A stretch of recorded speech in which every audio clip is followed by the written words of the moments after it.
Hey guys, today we're going to talk about the inspection contingency release, a very important part of the contract. I'm downtown Newport Richey out by the office, Railroad Square.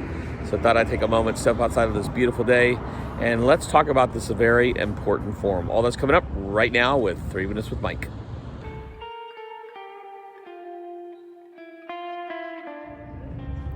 So, okay, the inspections are done. You represent the buyer. Let's start with that side.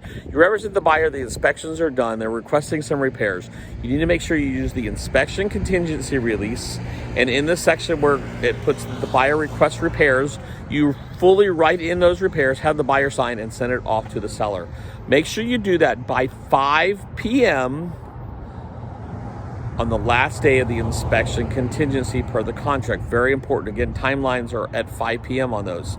I would recommend that you do that through brokerman as well, so it's date stamped, and just make sure that the selling agent understands that we're sending this form off, we're requesting this repairs. Obviously, if the buyer or the seller doesn't agree, you'll make a cancellation form and move on.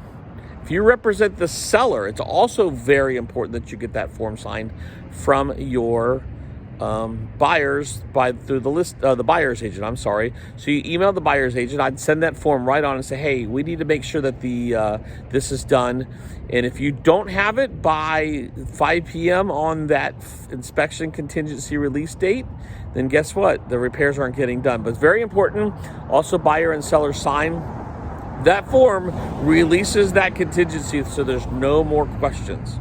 Now, if you need to extend the inspection period, again, we talked about this the other day, you'll use the extension addendum to contract form that already has that built in. But that inspection contingency release form is very, very important. There's no surprises. There's nothing that goes on. I would show that to my buyer and seller. And don't be afraid as the selling agent to request it. That's a very important part. It's better to face the problem and know that we have some issues than ignore it and have to try and deal with it, and the contract cancels and everybody gets pissed off. So again, inspection contingency release form, make sure you use it. It can be found in the library in Brokerman.